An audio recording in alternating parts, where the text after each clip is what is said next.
4 hari perjalanan di laut yang luas, aku ditemani gemuruh ombak dan angin yang seolah mengantarkan pesan.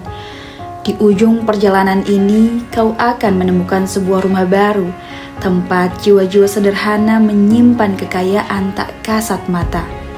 Aku melangkah dengan satu tujuan, mengabdi di Pulau Ai, sebuah permata kecil di Maluku Tengah, bagian dari gugusan Banda Neira.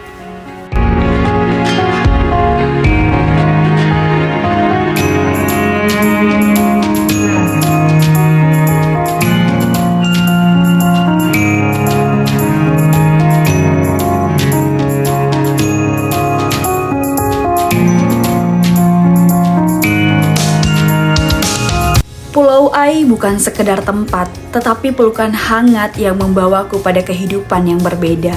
Aku disambut oleh senyuman tulus, tangan-tangan yang kokoh, dan semangat yang menyala. Di sini, aku bukan hanya seorang mahasiswa, tetapi menjadi bagian dari kisah mereka. Mencoba memahami, mencoba berbagi.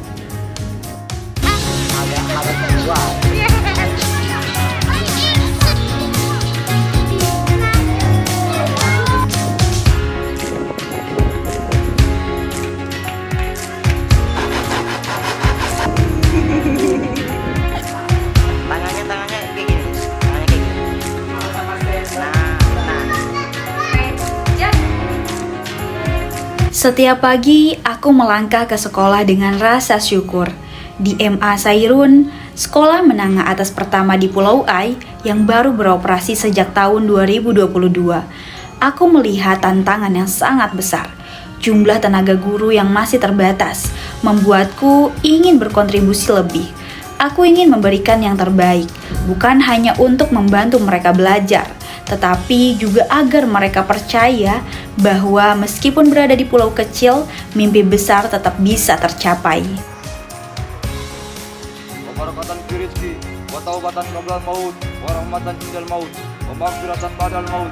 Allahumma alina fi sakatul maut, wa najatan minan nar wa afan nisab. Rabbana la tuzigh qulubana ba'da idh hadaytana wa hab lana min ladunka innaka tawwab.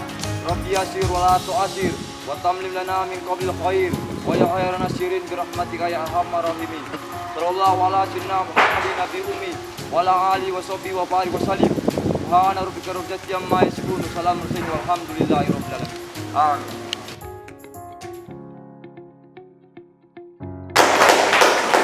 Melihat semangat para siswa SD, SMP, dan MA yang begitu antusias meski dengan segala keterbatasan, aku sadar bahwa pendidikan di sini lebih dari sekedar angka dan pelajaran.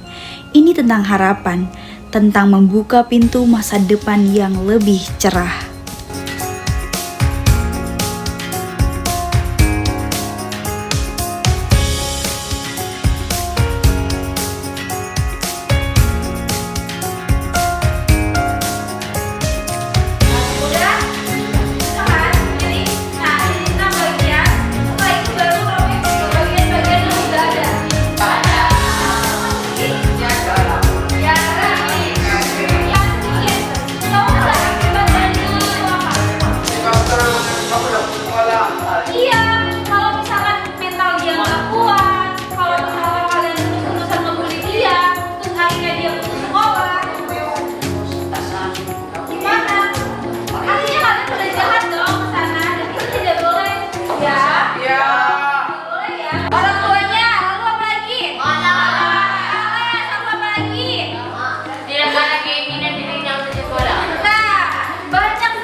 Pulau Ai meskipun dikelilingi oleh hamparan laut yang luas, hanya segelintir warganya yang menggantungkan hidup sebagai nelayan. Sebagian besar penduduk justru memilih bertani, memanfaatkan kesuburan tanah yang dimiliki pulau ini.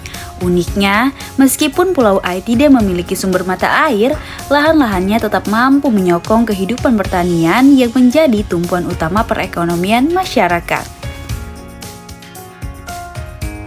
Kehidupan masyarakat di sini sangat menjunjung tinggi nilai-nilai kesopanan dan toleransi. Setiap interaksi dipenuhi dengan rasa hormat, kehangatan, dan kebersamaan, menciptakan harmoni yang menjadi bagian tak terpisahkan dari identitas mereka.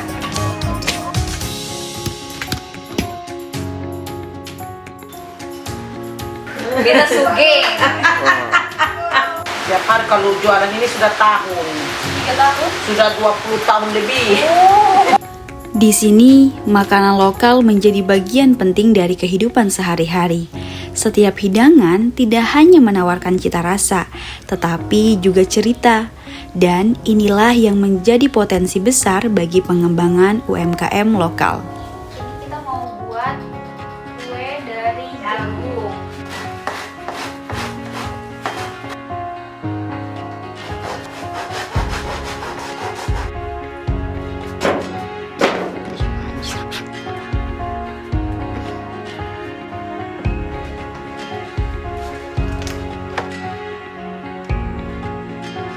Nah ini dia kue yang sudah jadi. Ini khas di Pulau Ai.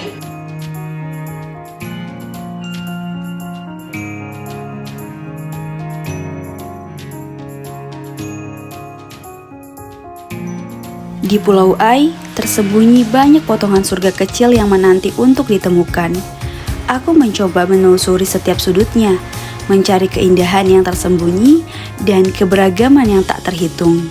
Di balik pesonanya, tersimpan jejak sejarah yang menjadi warisan berharga, menunggu untuk diceritakan dan dijaga.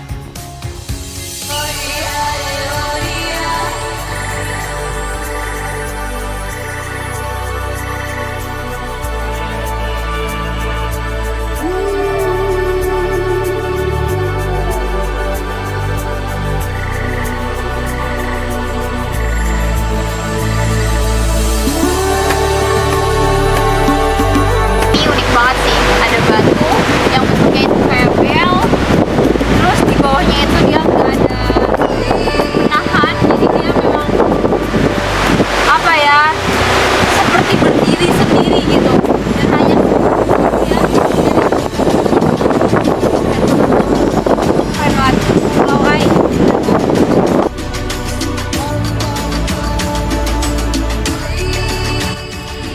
Setelah menelusuri sepotong surga kecil ini, aku menyadari bahwa Pulau Ai menyimpan potensi yang luar biasa.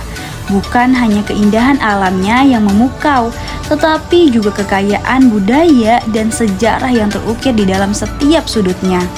Para wisata, sebuah peluang besar yang jika dikembangkan dengan baik, dapat membawa perubahan positif bagi pulau ini dan masyarakatnya.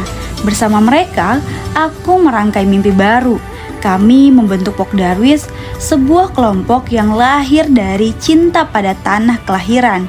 Bagi kami, pariwisata di Pulau Ai bukan sekedar tentang memperlihatkan keindahan alam, tetapi juga tentang mengenalkan cerita, budaya, dan jiwa masyarakat kepada dunia. Setiap langkah kecil yang kami ambil bersama adalah langkah besar menuju Pulau Ai yang lebih mandiri, lebih dikenal, dan lebih dihargai.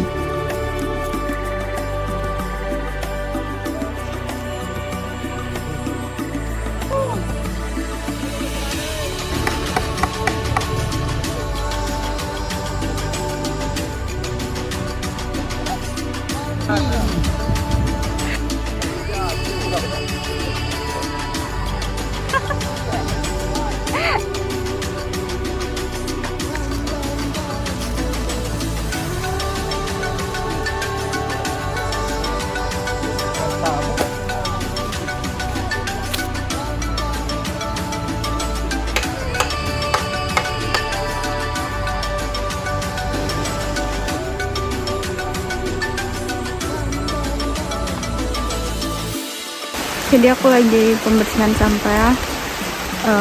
Mungkin ini hanya segelintir orang-orang saja, tapi aku harapkan semoga kedepannya bisa lebih banyak lagi yang sadar, yang memperhatikan.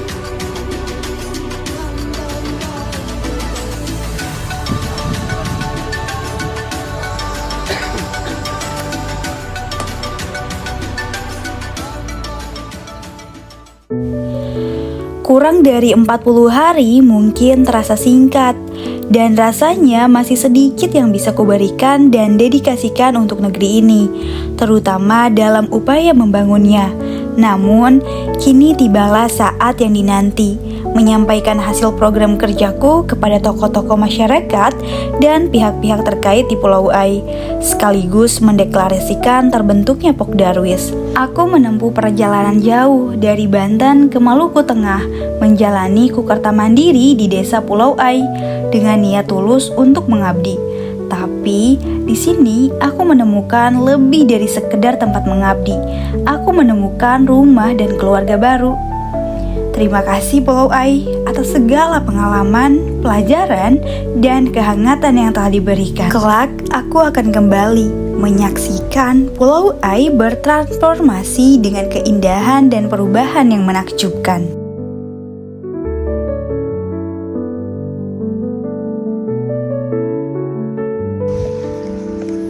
Permasalahan utama yang dihadapi oleh Pulau Ai adalah krisis air bersih. Nah, biasanya masyarakat di Pulau Ai berketergantungan dengan air hujan. Nah, ini merupakan embung yang bisa menampung air hujan. Nah, apabila kemarau tiba, biasanya air embung ini digunakan oleh masyarakat untuk menyuci, untuk mandi, dan lain sebagainya. Nah, aku Ismi yang pada kesempatan kali ini merupakan mahasiswi dari UIN Sultan Maulana Hasanuddin Banten, Kukerta Mandiri belum bisa menangani permasalahan seperti ini. Semoga yang mendapatkan informasi ini bisa membantu dan juga mengatasi permasalahan yang ada di Pulau Ai. Aku Ismi, terima kasih. Wassalamualaikum warahmatullahi wabarakatuh. Dadah.